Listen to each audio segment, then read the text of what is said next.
Hello everyone, Radhe Radhe, जय श्री कृष्णा। कैसे हैं आप सब। तो जी फाइनली जो है मैं आज आपके साथ में प्रेजेंट जो मेरा व्लॉग है ना वो शेयर कर रही हूँ, क्योंकि इससे पहले मैंने आपके साथ में दिवाली का व्लॉग शेयर किया, देन मैंने आपके साथ में भाई दूज का व्लॉग शेयर किया था, और उसके बाद में मैंने मेरे हॉस्पिटल बैग की पैकिंग का व्लॉग किया था। तो वो जितने भी व्लॉग थे वो सब शूटेड थे पहले से ही, बस मैंने एडिट वगैरह करके और आप लोगों के साथ में शेयर किए थे। और वो लेट क्यों आए थे उसका रीज़न भी मैंने आप लोगों को बता दिया था। तो अभी मैं आप लोगों के साथ में आज शेयर कर रही हूँ देवउठनी एकादशी का व्लॉग। देवउठनी एकादशी को लेकर भी बहुत कन्फ्यूज़न थी कि 1 तारीख को मनाए या 2 तारीख को मनाए। हालांकि एकादशी को मैंने 1 और 2 दोनों दिन ही माना, दोनों दिन ही मैंने चावल वगैरह नहीं बनाए थे। बाकी जो है ना, पूजा जो थी ना, तुलसी पूजा, मैं तुलसी विवाह नहीं करती हूँ, तुलसी पूजा ही करती हूँ। किस तरीके से करती हूँ वो तो अभी आपको व्लॉग में पता चल ही जाएगा। तो वो मैंने 1 तारीख को कर ली थी, क्योंकि 2 तारीख को संडे था। और बहुत जगह से कुछ वीडियोस वगैरह भी मैंने इस तरीके से देख लिए थे कि संडे को ना हम लोग ना तुलसा में पानी देते हैं, ना तुलसा को टच करते हैं, तो फिर हम उनका श्रृंगार किस तरीके से करेंगे। तो इस तरीके से, और उस दिन ना एकादशी थी भी शाम को 5 बजे तक ही। तो मैंने जो है 1 तारीख को ही जो है तुलसी जी का श्रृंगार वगैरह वो सब कर दिया था। तो ये 1 तारीख का ही व्लॉग है जो कि मैं आप लोगों के साथ में शेयर कर रही हूँ। तो ये व्लॉग स्टार्ट हुआ है इवनिंग से, जहाँ पर मैं बना रही हूँ चाय, और चाय के साथ ही यहाँ पर मैंने मम्मी जी के लिए चुकंदर का जूस बना दिया है, क्योंकि उनको बता रखा है कि भाई उनको चुकंदर का जूस देना है इवनिंग में।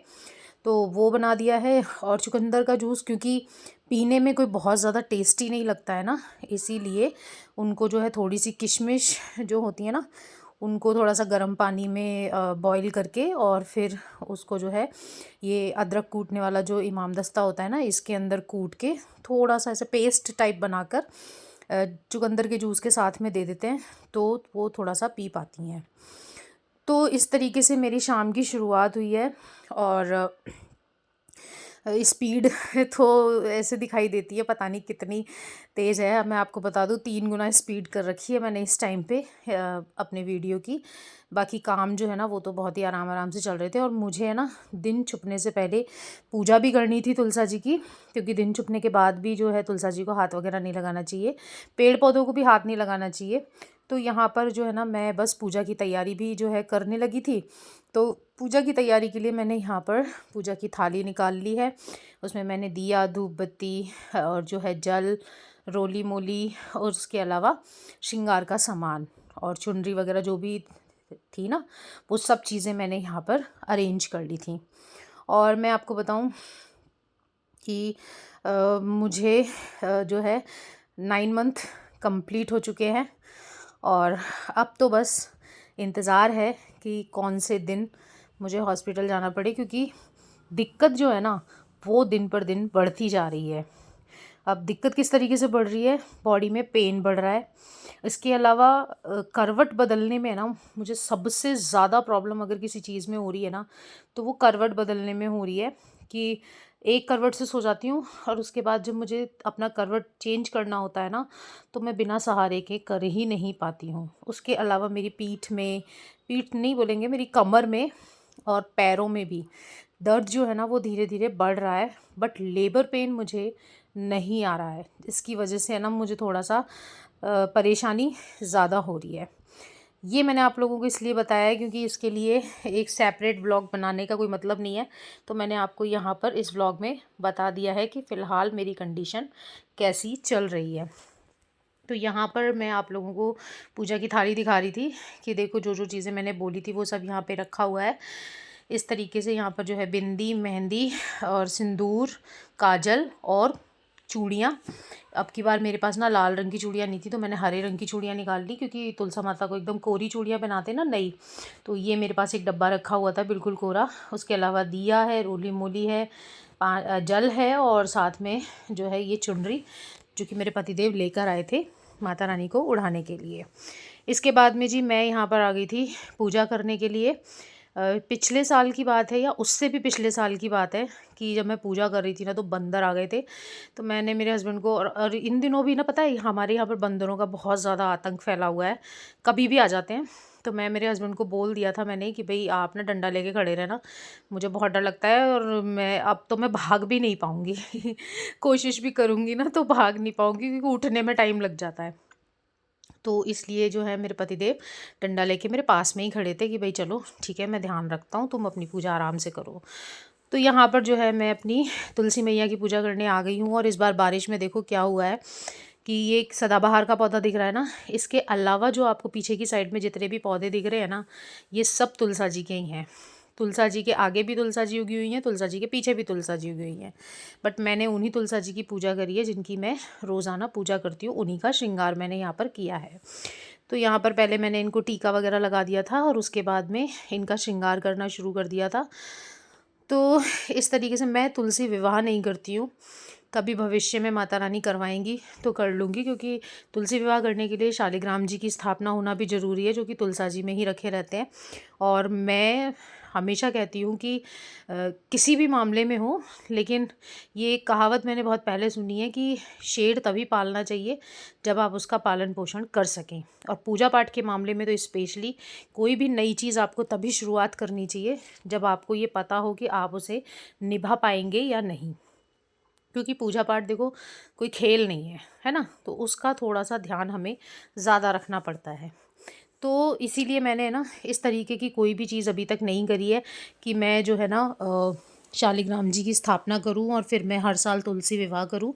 कभी भविष्य में माता रानी मुझसे करवाएंगी तो मैं ज़रूर करूंगी, क्योंकि देखो ये तो मन में उठने वाली भावनाएं होती हैं, मन में उठने वाली फीलिंग्स होती हैं। जब भगवान को करवाना होता है ना तो वो करवा ही लेते हैं। तो यहाँ पर जो है मैंने माता रानी का बाकी श्रृंगार कर दिया और उसके बाद ये चुनरी जो है ना वो मैंने इनको उठाई है। और अब की बार ना चुनरी वास्तव में बहुत ही सुंदर, पूरी जो है ना गोटा पट्टी से जड़ी हुई और काफ़ी बड़े साइज़ की जो चुनरी है ना वो मेरे हस्बैंड लेकर आए थे। हर साल जो चुनरी लेकर आती थी ना मैं, तो वो थोड़ी छोटी रहती थी और वो क्या होता था 2-4 दिन में ही तुलसी माता के ऊपर से उतर जाया करती थी। लेकिन अब की बार चुनरी का साइज़ वाकई बहुत बड़ा है और मैंने इसको जो है 2 तरफ से जो है ना मोली बांधकर सिक्योर कर दिया है, ताकि जो है ये कम से कम सर्दी सर्दी तो माता रानी के ऊपर टिकी रहे और सर्दी का जो असर है वो माता रानी पर थोड़ा कम हो। तो इस तरीके से जो है तुलसी मैया को चुनरी वगैरह उठाई। और पता है तुलसी माता का इस तरीके से श्रृंगार करते हैं ना तो सच में तुलसी माता बहुत सुंदर लगने लग जाती हैं। सच में ऐसा लगता है कि हाँ, हमने किसी देवी का श्रृंगार किया है और वो दिखने में बहुत ही ज़्यादा अच्छी लगने लग जाती है। इसके बाद में जी यहाँ पर फिर मैंने जो है दिया जलाया, धूप बत्ती जलाई। और दिया धूप बत्ती करने के बाद में देखो आरती वगैरह तो मैंने कुछ की नहीं, बट हाँ आरती उतारते हैं ना जिस तरीके से, वो मैंने यहाँ पर किया। और माता रानी से प्रार्थना करी कि भाई माता रानी जिस तरीके से आपका श्रृंगार है बना हुआ है, ये सुहागन का श्रृंगार सदैव बना रहे, इसी तरीके से मेरे भी श्रृंगार को और मेरे भी सुहाग को सदैव बनाए रखना। जब तक मेरी सांसें चलें मेरे पतिदेव मेरे साथ रहें हमेशा और मैं उनके नाम का श्रृंगार करती रहूं। इस तरीके से मैंने माता रानी से प्रार्थना करी और प्रार्थना करने के बाद में ये दिया धूप बत्ती मैंने इनके पास में लगा दिया और इस तरीके से मेरी ये जो पूजा है ना ये कंप्लीट हो गई। इसके बाद में मैंने सोचा चलो भाई अब आप लोगों को अपनी प्यारी सी तुलसी मैया के दर्शन करवा देते हैं। तो यहाँ पर आप देख सकते हैं कि हमारी तुलसी मैया कितनी सुंदर लग रही है, बहुत प्यारी लगती है। तो ये था देव उठनी एकादशी का छोटा सा व्लॉग। शाम को खाने में मैंने पराठे वगैरह जो हैं वो बना लिए थे और चावल नहीं बनाने थे ना इसलिए। तो जी आई होप आप लोगों को ये छोटा सा व्लॉग अच्छा लगा होगा, तुलसी मैया अच्छी लगी होंगी। तो अगर आपको आज के व्लॉग में कुछ भी अच्छा लगा हो तो एक लाइक दे दीजिएगा, अपने फ्रेंड्स एंड फैमिली के साथ शेयर कर दीजिएगा ताकि वो भी मेरी यूट्यूब फैमिली का पार्ट बन सकें। और अगर अभी तक आपने मेरे चैनल को सब्सक्राइब नहीं किया है तो प्लीज़ प्लीज़ प्लीज़ चैनल को सब्सक्राइब कीजिए और मेरी प्यारी सी यूट्यूब फैमिली का पार्ट बन जाइए, क्योंकि मेरी प्रेगनेंसी जर्नी कंप्लीट हो गई है और अब मेरी लाइफ का एक नया चैप्टर बिगिन होने जा रहा है। कुछ ही दिनों में शुरू हो जाएगा, तो उसका हिस्सा ज़रूर बनिएगा। मिलती हूँ आपसे एक और इंटरेस्टिंग ब्लॉग में। तब तक के लिए राधे राधे। जय श्री कृष्णा।